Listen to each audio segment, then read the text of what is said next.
ദിവസവും രാവിലെ ഉണർന്ന ഉടനെ വായൊന്ന് കഴുകിയിട്ട് 2 ഗ്ലാസ് വെള്ളം കുടിക്കുക. ഇതിന്റെ ഗുണങ്ങൾ എന്തെല്ലാമെന്നറിയാവോ? ഒന്ന്, ഇത് നമ്മുടെ ശരീരത്തിലെ ആന്തരിക അവയവങ്ങളുടെ പ്രവർത്തനം ഒരു ഹെൽത്തി ആയിട്ട് സ്റ്റാർട്ട് ചെയ്യുന്നതിന് സഹായിക്കുന്നു.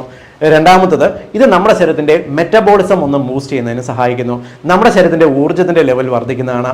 ദിവസവും രാവിലെ വെറും വയറ്റിൽ 2 ഗ്ലാസ് വെള്ളം കുടിക്കുന്നവർക്ക് മുഖത്ത് അറിയാം അവരുടെ ശരീരത്തിന്റെ ഊർജ്ജവും ഉന്മേഷവും എല്ലാം തന്നെ. മുഖത്തിന് എപ്പോഴും തെളിമയുണ്ടാകും.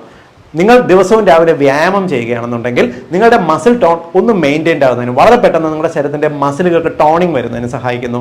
ദിവസവും രാവിലെ എഴുന്നേൽക്കുമ്പോൾ ശക്തമായ ശരീരം വേദനയും ശരീരം കഴപ്പും ഒക്കെ അനുഭവപ്പെടുന്നവർക്കും രാവിലെ വെറും വയറ്റിൽ 2 ഗ്ലാസ് വെള്ളം കുടിക്കുന്നത് ഇതെല്ലാം പെട്ടെന്ന് മാറുന്നതിന് സഹായിക്കുന്നു. നിങ്ങളുടെ കുടലിന്റെ മൂവ്മെന്റ് ഒന്ന് ബെറ്റർ ആകുന്നതിന് സഹായിക്കുന്നു. കുടലിന് താഴേക്കുണ്ടാകുന്ന പെരിസ്റ്റാൾട്ടിക് മൂവ്മെന്റ് ഒന്ന് വർദ്ധിപ്പിക്കുന്നതിന് വെള്ളം കുടിക്കുന്നത് നല്ലതാണ്. മാത്രമല്ല, മലബന്ധം, കോൺസ്റ്റിപ്പേഷൻ പോലുള്ള പ്രോബ്ലംസ് മറികടക്കുന്നതിനും രാവിലെ വെറും വയറ്റിൽ വെള്ളം കുടിക്കുന്നത് നല്ലതാണ്.